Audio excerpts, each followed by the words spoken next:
அஸ்ஸலாமு அலைக்கும் வரஹ்மத்துல்லாஹி வபரகாத்துஹு.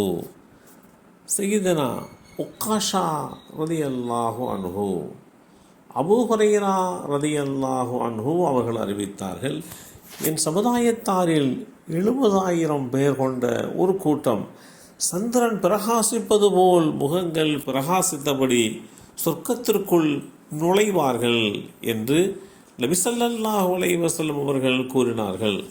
உடனே உக்காஷா இப்னு மெஹசன் அல் அசதி ரலியல்லாஹு அன்ஹு அவர்கள் தம் மீது போடப்பட்டிருந்த கோடு போட்ட வண்ண போர்வையை உயர்த்தியவாறு எழுந்து, அல்லாஹுடைய தூதர் அவர்களே, அவர்களில் ஒருவனாக என்னையும் ஆக்கும்படி அல்லாஹுவிடம் பிரார்த்தனை புரியுங்கள் என்றார்கள்.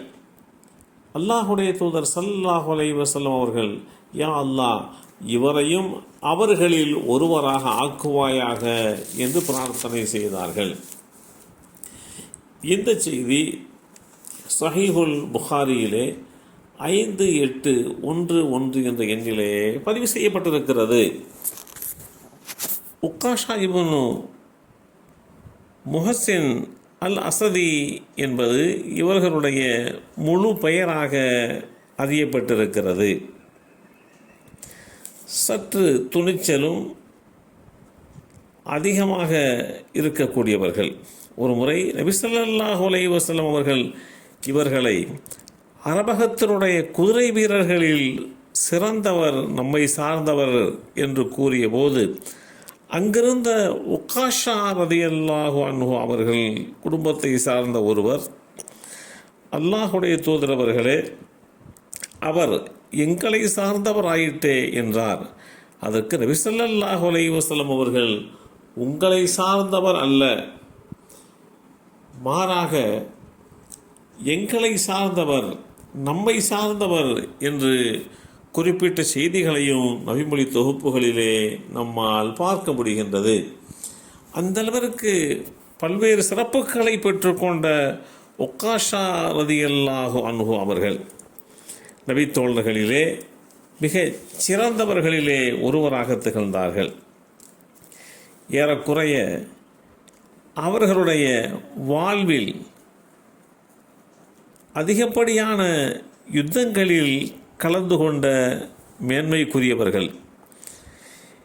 எந்த காரியமாக இருந்தாலும் அது சம்பந்தமாக முதலில் அல்லாஹுடைய தூதர் ஸல்லல்லாஹு அலைஹி வஸல்லம் அவர்களிடம் வந்து ஆலோசனை செய்து விடுவார். நபி ஸல்லல்லாஹு அலைஹி வஸல்லம் அவர்கள் என்ன சொன்னார்களோ அதன் அடிப்படையிலே அவர் அந்த காரியத்தை செய்து காட்டுவார். அப்படிப்பட்ட ஒரு குணநலமிக்க உக்காஷா ரலியல்லாஹு அன்ஹு அவர்கள் நபி ஸல்லல்லாஹு அலைஹி வஸல்லமுடைய சபையிலே சிறந்து விளங்குகின்ற அளவுக்கு உண்டான ஒரு தன்மை படைத்தவர்கள். ஸல்லல்லாஹு அலைஹி வஸல்லம் அவருடைய வஃபாத்திற்கு பிறகு ஒரு கூட்டம் இஸ்லாத்தை விட்டும் திரும்பி முர்தத்தாக மாறிவிட்டார்கள்.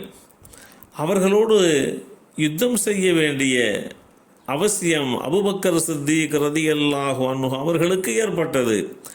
அந்த யுத்தத்திற்கு ஹாலித் இப்னு வலீத் ரலியல்லாஹு அன்ஹு அவர்களை தளபதியாக நியமித்தார்கள். அவர்கள் போரை துவங்குவதற்கு முன்பாக எதிரிகள் தரப்பில் இருந்து செய்தியை தெரிந்து கொள்வதற்காக 2 நபர்களை ஒற்றர்களாக அனுப்பி வைத்தார்கள். அதில் ஒருவர் உக்காஷா ரலியல்லாஹு அன்ஹு, இன்னொரு நபர் சாபித் ரலியல்லாஹு அன்ஹு. இருவருமே குதிரை வீரர்கள், வேகமாக குதிரையிலே பயணிக்கக்கூடிய ஆற்றல் மிக்கவர்கள்.